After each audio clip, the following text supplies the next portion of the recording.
में दिन दहाड़े कैदी की हत्या।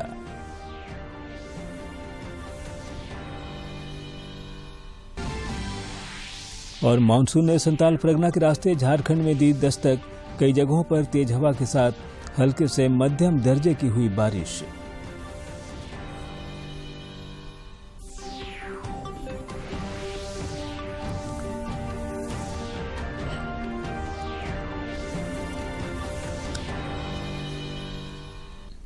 नमस्कार, खबरें झारखंड में आपका स्वागत है। मैं हूं ज्ञानेश्वर प्रसाद श्रीवास्तव और अब समाचार विस्तार से। प्रधानमंत्री नरेंद्र मोदी गुजरात के 2 दिवसीय दौरे पर हैं। अपने दौरे के आज दूसरे दिन उन्होंने बड़ोदरा में आयोजित गुजरात गौरव अभियान कार्यक्रम में 21,000 करोड़ रुपए से अधिक की परियोजनाओं का उद्घाटन और शिलान्यास किया। इस अवसर पर उन्होंने कहा कि 21वीं सदी के भारत के तेज विकास के लिए महिलाओं का सशक्तिकरण जरूरी है। प्रधानमंत्री ने कहा कि केंद्र सरकार महिलाओं की सशक्तिकरण के लिए कई योजनाएं शुरू की हैं।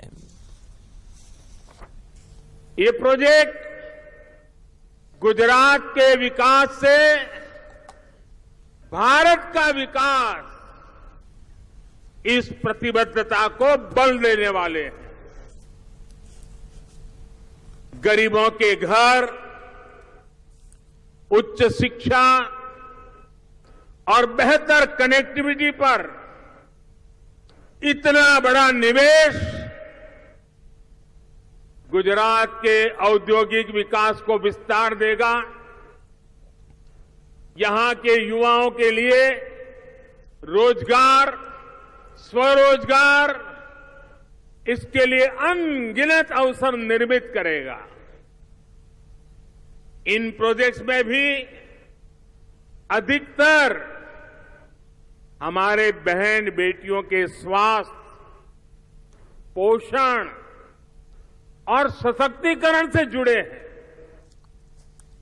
आज यहां लाखों की संख्या में माताएं बहनें हमें आशीर्वाद देने भी आई है। मैं गुजरात। इससे पहले प्रधानमंत्री नरेंद्र मोदी ने वडोदरा में राज्यव्यापी मुख्यमंत्री मातृशक्ति योजना और पोषण सुधा योजना का शुभारंभ किया।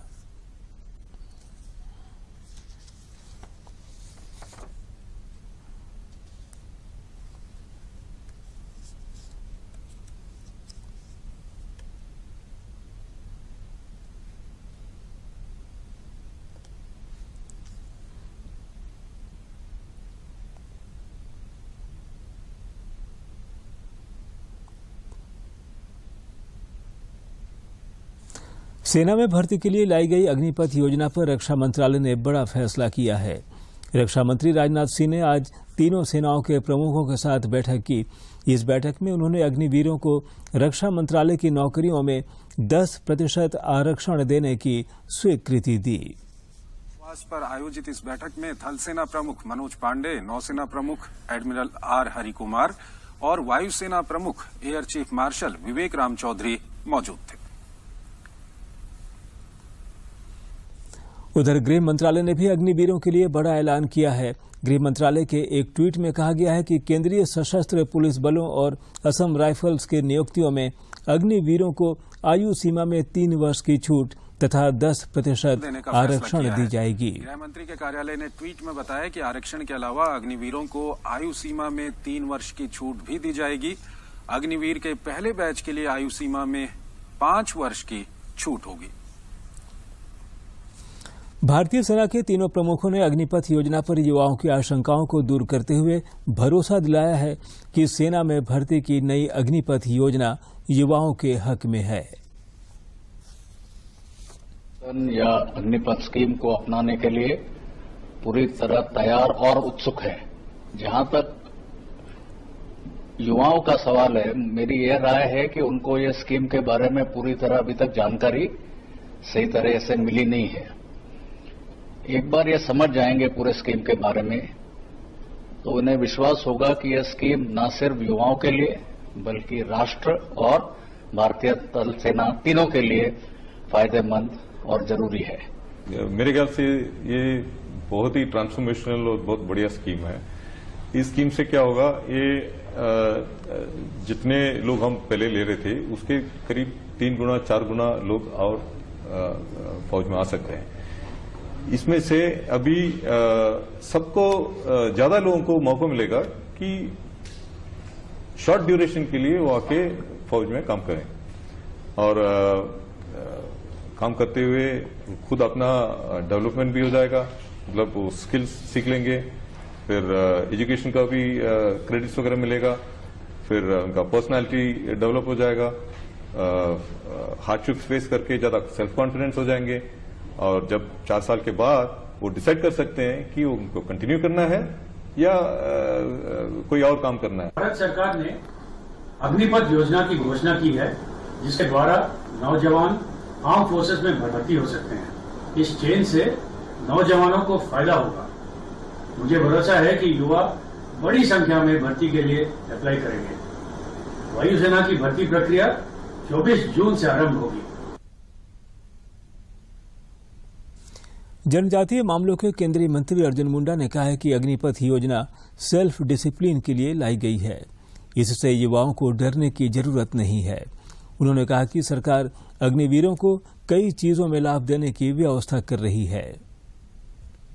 रक्षा मंत्रालय की ओर से अग्निपथ स्कीम का अनाउंसमेंट किया गया है और इस स्कीम के जरिए युवाओं के लिए जो कह सकते हैं रोजगार के नए आयाम और साथ ही साथ उनके लिए विभिन्न डायमेंशंस खोले गए हैं। हमारे साथ केंद्रीय मंत्री अर्जुन मुंडा जी हैं। सर, किस तरीके से युवाओं के लिए एक बेहतर मौका है? देखिए, यह योजना एक सेल्फ डिसिप्लिन के लिए है, वॉलेंट्री सर्विस के लिए है और अपने देश प्रेम को दिखाने के लिए है।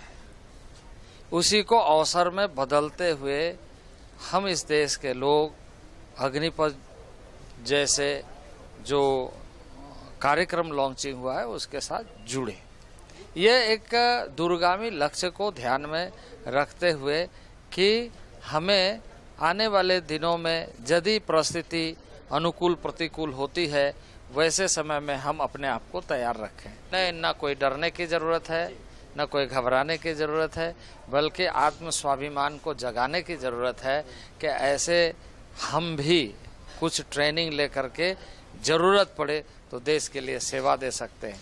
4 साल के लिए तो आपको कंफर्म कर रहे हैं, इसके साथ साथ ही कई ऐसे चीज़ों में लाभ कैसे मिले यह भी सुनिश्चित कर रहे हैं और दुनिया के कई ऐसे देशों में भी इस तरह की व्यवस्था है कि सिटीजन्स अवेयरनेस ज़्यादा से ज़्यादा हो।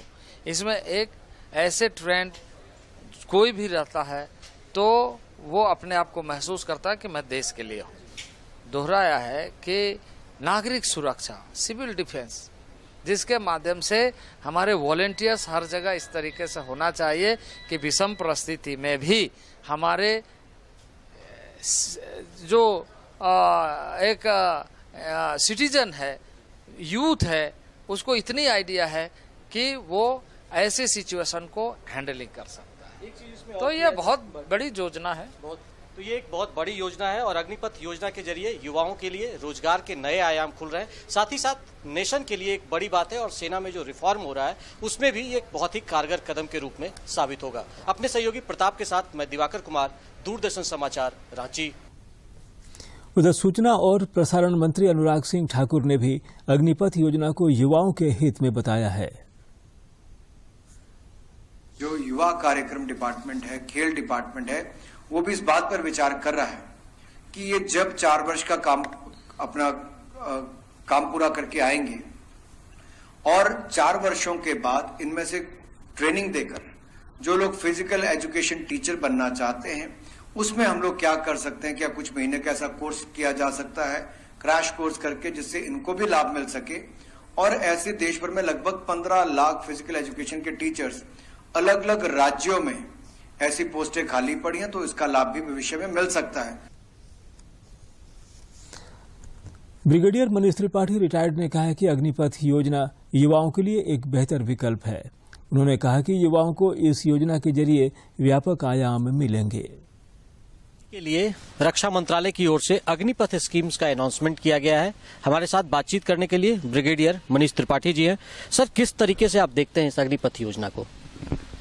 देखिए, Agnipath shortest and simplest term में एक प्रयोग है, एक प्रपोजल है जिसके जरिए हम दो चीज अचीव करेंगे। फर्स्टली, जो मैक्सिमम यूथ को अपॉर्चुनिटी मिले to take partake in army, फौज के साथ जुड़ें और बाद में सिविल सोसाइटी में कंट्रीब्यूट करें। एक बेसिक इसका जो ये है, क्योंकि हर 6 महीने पे जो हम नंबर बढ़ाकर कर रहे हैं और उसके बाद वो 4 साल के बाद वापस मेन स्ट्रीम में जाएंगे, this is one purpose which is there. And second perhaps जो होगा इनडायरेक्टली कि हमें जो फौज को डाउन साइजिंग करनी है, परमानेंट अगर हम हमेशा रखेंगे तो फिर फौज का डाउन साइजिंग उससे नहीं हो सकता है। आज के दिन में ये विश्व के जितने भी बड़े हमारे देश हैं जिनकी फौज बड़ी है, हर जगह ये कदम उठाया जा रहा है अलग अलग माध्यम से। इसका एक जो एडवांटेज ये है कि कई सारे युवा जो रह जाते हैं वंचित सरकारी नौकरी से, उनको एक मौका दिया जा रहा है सरकारी नौकरी में आकर यहाँ पे जुड़े, उसके बाद वो मेन स्ट्रीम में चले जाएं और अपना योगदान देश के प्रति दें। उनको यह आश्वासन दिया जा रहा है कि आपको पैरामिलिट्री फोर्सेस व अन्य जो भी सशस्त्र बल हैं उसमें और प्राइवेट सेक्टर इंडस्ट्रीज में या आपको स्किल आपका उभारा जाएगा पढ़ाई के माध्यम से या जितने अदर एंटरप्रेन्योर स्किल्स के माध्यम से, so that you are much well placed to be part of the mainstream society. ये एक मोटा इसका जो उद्देश्य रहा है। और है कि जैसे विदेश की सेना,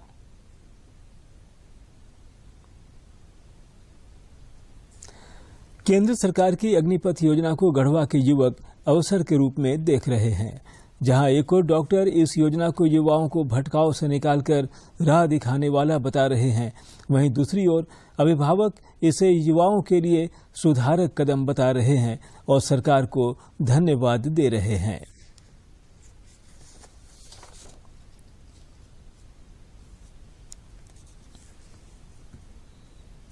युवा वर्ग जो टीनेजर्स में होते हैं, 17 से 22 साल के 21 साल के बच्चे हैं, उनको सरकार लेने की योजना बना रही है। उस एज में बच्चे ज्यादा डिसिप्लिन अगर रहेंगे और उसमें ट्रेंड हो जाएंगे तो देश के लिए एक पूंजी का भी काम करेंगे और गार्जियन पर जो आर्थिक बोझ पड़ता था उससे भी कम होगा। दूसरी बात ये होगा कि जब बच्चे वहां से निकलेंगे 3 साल 4 साल काम करने के बाद, उनके पास एक अच्छी खासी पूंजी होगी और उस पूंजी से वो अपना स्वरोजगार भी कर सकते हैं, अपना भविष्य बना सकते हैं। और एक उम्र में जब वो टीनेज पार कर लेंगे तब तक उनके पास में एक नौकरी का विकल्प भी रहेगा, साथ ही बिजनेस का भी विकल्प रहेगा और साथ ही उसी डिपार्टमेंट में सेना में ही बहुत सारे पद हैं, उस पद में भी वो एग्जाम के थ्रू।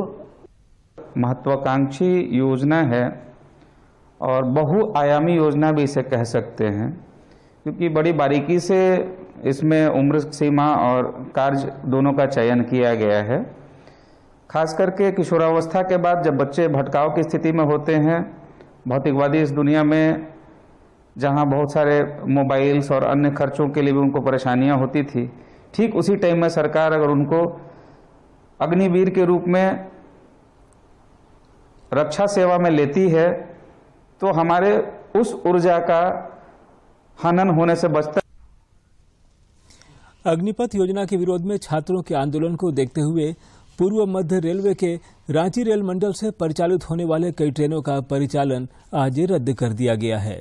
इन ट्रेनों में Rourkela Jaynagar express, Ranchi Ara express, Ranchi Bhagalpur express, Hatia Patna express और रांची सासाराम एक्सप्रेस ट्रेन शामिल हैं।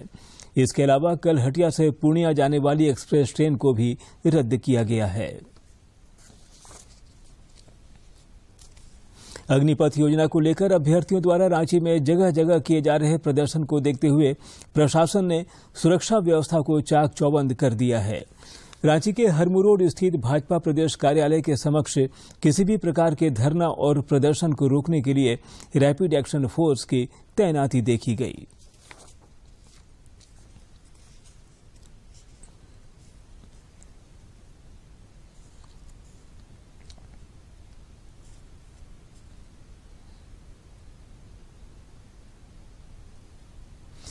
झारखंड समेत देश भर में पिछले कुछ दिनों से कोरोना संक्रमण का दायरा फिर से बढ़ता जा रहा है। देश में पिछले 24 घंटे के दौरान कोरोना के 13,216 नए संक्रमितों की पहचान की गई, जबकि इस अवधि में 8,148 संक्रमित स्वस्थ भी हुए हैं।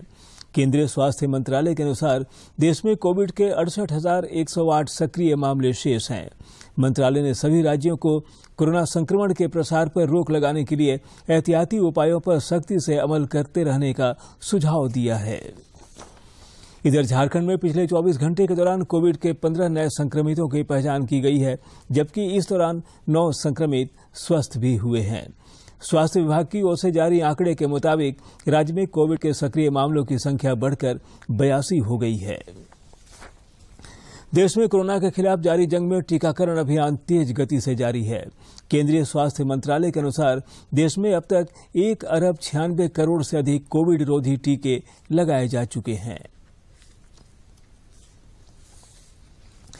झारखंड प्रदेश हिंदू जागरण मंच के अध्यक्ष लाल ऋषिनाथ शाहदेव के नेतृत्व में आज एक प्रतिनिधिमंडल ने राज्यपाल रमेश बैस से मुलाकात कर रांची के प्राचीन काली मंदिर और हनुमान मंदिर की सुरक्षा के लिए पुलिस पिकेट की स्थापना करने तथा हिंदू धर्मावलंबियों की सुरक्षा करने की मांग की।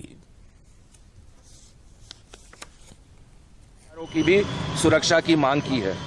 साथ ही साथ आप देखें कि उस दिन अगर उन्हें डेली मार्केट तक रोक दिया जाता तो ये शहर को जो देखना पड़ा, ये दुर्घटना ये ना होता। तो हमने आज राज्यपाल जी को ये ज्ञापन दे के ये मांग किया, उनसे हमने बताया भी कि देखिए वहाँ डेली मार्केट थाना के पास काफ़ी जगह है पुलिस का, जहाँ पहले पुलिसकर्मी रहते थे, तो उसे पुलिस छावनी में तब्दील किया जाए, क्योंकि हमें पूरा डाउट है कि ऐसा ये घटना फिर से हो सकता है। मांडर विधानसभा उपचुनाव को लेकर सभी दलों ने अपने प्रत्याशी के पक्ष में जनसंपर्क अभियान तेज कर दिया है। प्रदेश भाजपा अध्यक्ष दीपक प्रकाश ने आज पार्टी प्रत्याशी गंगोत्री कुजूर के समर्थन में लापुंग प्रखंड के विभिन्न पंचायतों में जनसंपर्क अभियान चलाया और लोगों से पार्टी के पक्ष में मतदान करने की अपील की।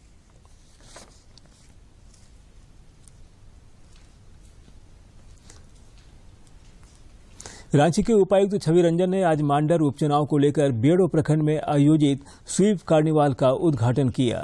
इस अवसर पर रंगोली, चित्रांकन, क्विज, लोकगीत प्रतियोगिता के साथ साथ फुटबॉल मैच का भी आयोजन किया गया।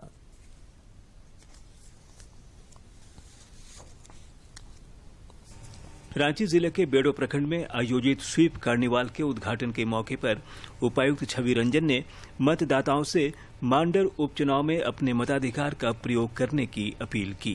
23 जून को जो यहाँ पर उप निर्वाचन तक मतदान तिथि निर्धारित किया गया है मांडर विधानसभा क्षेत्र के लिए, उसके अंतर्गत स्वीप के अंतर्गत जो है कार्यक्रम, उसमें प्रचार प्रसार किए जा रहे हैं। उसके लिए एक डेडिकेटेड एक कोषांग भी गठित किया गया है और जिसके माध्यम से पत्रकार बंधुओं के माध्यम से, एजुकेशन लिटरेसी क्लब के माध्यम से प्रत्येक बूथ पर एक ALC का गठन भी किया जा रहा है। साथ ही साथ जितने भी छात्र छात्राएं हैं उनके द्वारा ये प्रचार प्रसार किया जा रहा है कि अपने घर में जाकर अभिभावक को ये बताएं कि 23 तारीख को घर से बाहर निकलकर लोग मतदान भी करें। उपायुक्त छवि रंजन ने इस अवसर पर उपस्थित जनसमूह को मतदान की शपथ दिलाई, सभी को बिना किसी लोभ लालच के वोट देने के लिए प्रेरित किया। उन्होंने फुटबॉल खिलाड़ियों से खुद वोट देने और सगे संबंधियों को भी मतदान के लिए प्रेरित करने को कहा। ग्रामीण क्षेत्र के लिए जो हमारे नुक्कड़ नाटक की टीम जो है उनके द्वारा लोकल लैंग्वेज में, जो यहाँ के लोकल लैंग्वेज में बोले जाते हैं, उस लैंग्वेज में ही उनके साथ नुक्कड़ नाटक करके लोगों को प्रेरित किया जा रहा है कि लोग आके अपना मतदान करें। उपायुक्त ने दिव्यांगजनों से मुलाकात कर उनसे मतदान की तिथि पूछी। उन्होंने विभिन्न प्रतियोगिताओं की प्रतिभागियों को पुरस्कृत भी किया। रांची से ब्यूरो की रिपोर्ट। लोहरदगा में भाकपा माओवादी के 1 लाख के इनामी नक्सली जतरू खेरवार उर्फ टाना खेरवार ने आज पुलिस के समक्ष आत्मसमर्पण कर दिया। इनके खिलाफ जिले के विभिन्न थानों में 17 मामले दर्ज हैं। उपायुक्त बागमारे कृष्णन और पुलिस अधीक्षक आर राम कुमार ने पत्रकारों को यह जानकारी देते हुए कहा कि आत्मसमर्पण करने वाले नक्सली को सरकार की सरेंडर पॉलिसी के तहत सभी सुविधाएं दी जाएगी। का भी स्वागत करता हूं और उनको उनके आगे का जो जीवन है उसके लिए मैं बहुत बहुत शुभकामनाएं देता हूं। साथ ही मैं सबको बताना चाहता हूं कि जो सरकार की तरफ से जो आत्मसमर्पण करने के पश्चात जो एक पैकेज बनाया जाता है वो उसका फ़ायदा भी इनको दिया जाएगा और जल्द ही इसकी एक मीटिंग करके ये पैकेज सरकार को भेजा जाएगा सैंक्शन होने के लिए। आदरणीय डीसी सर के लिए धन्यवाद है। और ये आज जत्रू करवार का सिलेंडर है। उन्होंने श्री जत्रू करवार 1 लाख का इनामी है और उन्होंने मतलब उनके आत्मसमर्पण किया है। और इस मतलब ये पूरा हमारा टीम वर्क है, वेरियस सोर्सेस इन्वॉल्व है इसमें हमारा डीएसपी अभियान, हमारा एसडीपीओ साहब और सीआरपीएफ का सीओ साहब और उनका पूरा टीम इसमें अच्छा काम किया है। और भी मतलब देवघर कोर्ट परिसर में आज अपराधियों ने दिन दहाड़े एक कैदी की हत्या कर दी। संताल परगना के डीआईजी सुदर्शन मंडल और देवघर के एसपी सुभाष चंद्र जाट ने मौकाए वारदात पर पहुंचकर मामले की छानबीन की। उन्होंने बताया कि प्रत्यक्षदर्शियों के अनुसार 2 हथियारबंद अपराधियों ने इस घटना को अंजाम दिया है। भागने के क्रम में एक अपराधी का पिस्टल गिर गया, जिसे पुलिस ने जब्त कर लिया। मृत कैदी अमित कुमार सिंह को बिहार के बिहटा से ट्रांजिट रिमांड पर देवघर कोर्ट लाया गया था।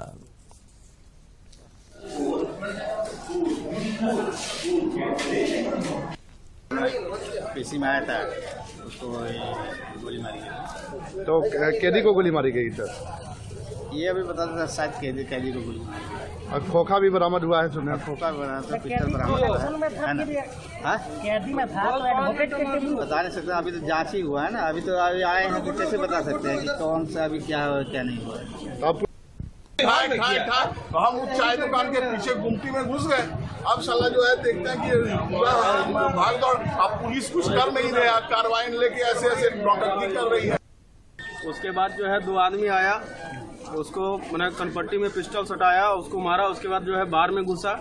बार में घुसने के बाद वहाँ पर मैंने पकड़ो हल्ला हुआ, तो जो है एक हवाई फायरिंग किया वहाँ पे। उसके बाद उसी दौरान उसका पिस्टल जो है गिर गया। उसके बाद जो है वो दौड़ने के दरमियान में वो सीढ़ी जो शटर होता है, गेट जो होता है, उसमें टकरा करके वो गिरा भी। उसके बाद फिर वो ऐसे घूम करके निकल गया। प्रधानमंत्री नरेंद्र मोदी इस महीने की 26 तारीख को आकाशवाणी पर मन की बात कार्यक्रम के जरिए देश विदेश के लोगों के साथ अपने विचार साझा करेंगे। आम लोग इस कार्यक्रम के लिए अपने सुझाव 24 जून तक भेज सकते हैं। उम्मीदें नए भारत की। महीने के आखिरी रविवार का रहता है इंतजार। मलयाचल के आंचल से विंध्याचल के आंगन तक, ब्रह्मपुत्र के घाट से हिमालय के विस्तार तक होती है मन की बात प्रधानमंत्री के साथ। तो सुनिए इस महीने 26 जून सुबह 11 बजे मन की बात आकाशवाणी और दूरदर्शन के सभी चैनलों पर। इसके अतिरिक्त आकाशवाणी और दूरदर्शन के YouTube चैनल और प्रसार भारती के ऐप न्यूज ऑन एयर पर सजीव प्रसारण लाइव स्ट्रीमिंग के माध्यम से। तो याद रखें, रविवार 26 जून सुबह 11 बजे मन की बात। मानसून ने संताल परगना के रास्ते झारखंड में दस्तक दे दी है।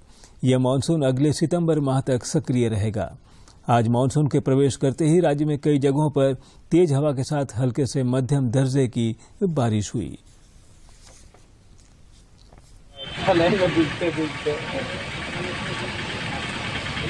18 जून 2022 को झारखंड में मानसून का आगमन हो गया है और संथाल के जो 4 जिले हैं, साहिबगंज, गोड्डा, पाकुड़ और दुमका, इनमें मानसून का प्रभाव देखने को मिल रहा है और स्थितियां अभी अनुकूल देखने को मिल रही हैं। और आने वाले दिनों में 2 से 3 दिनों में आगे भी मानसून बढ़ेगा और चांसेस है कि पूरा झारखंड भी कवर हो जाएगा। और बात करें तो अभी पिछले 24 घंटों में जो सबसे अधिक जो बारिश हुई है वो 68.5 मिलीमीटर जमशेदपुर में रिकॉर्ड किया गया है और पिछले 24 घंटे में लगभग सभी स्थानों पर हल्के से मध्यम दर्जे की बारिश देखने को मिली है।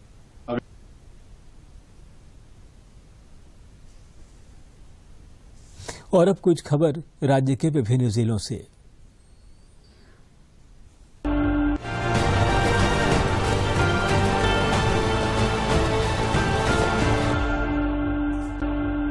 सुषमा देवी कोडरमा की प्रखंड प्रमुख निर्वाचित हुई।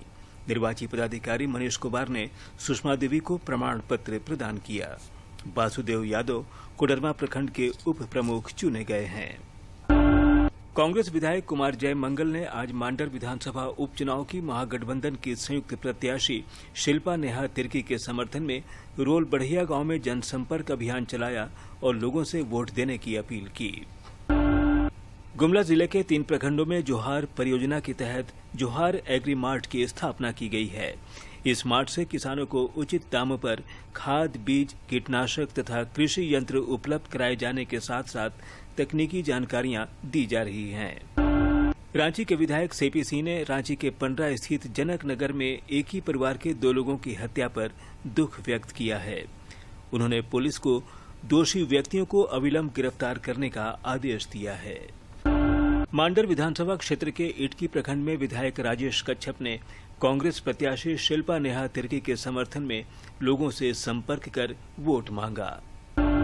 पूर्व विधायक योगेंद्र प्रसाद ने गोमिया रेलवे फाटक पर ओवरब्रिज निर्माण के स्वीकृति दिए जाने पर मुख्यमंत्री के प्रति आभार व्यक्त किया है। उन्होंने इस मामले को विधानसभा में उठाया था।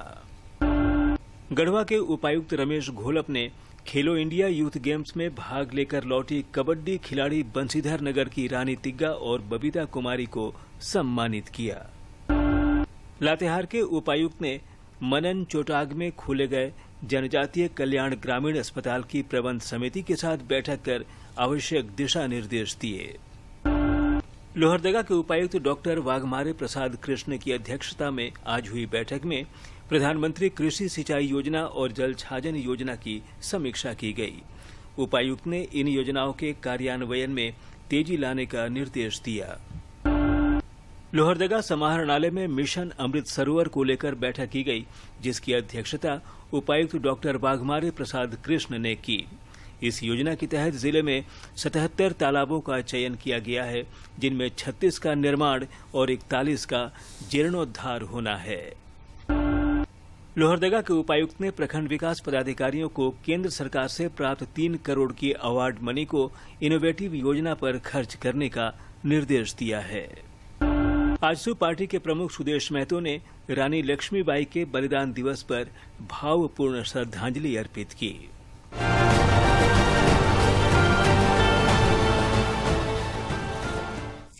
और आइए अब देखते हैं स्वतंत्रता संग्राम में कितना खास है आज का दिन।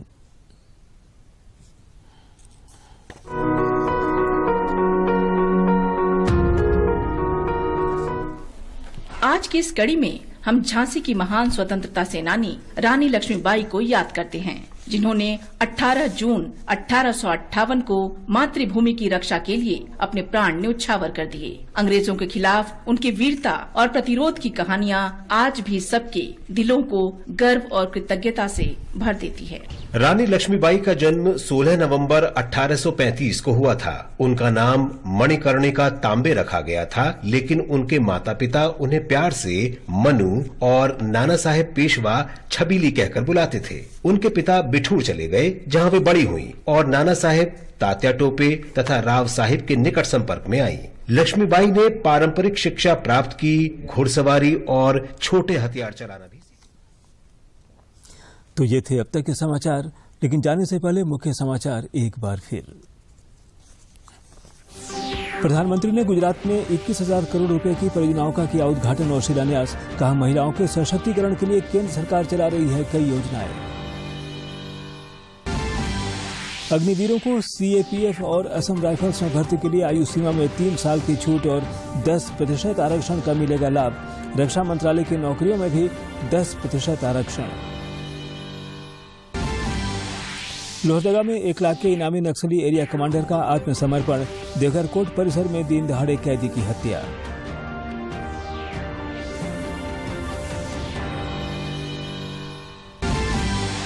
और मानसून ने संताल परगना के रास्ते झारखंड में दी दस्तक। कई जगहों पर तेज हवा के साथ हल्के से मध्यम दर्जे की हुई बारिश।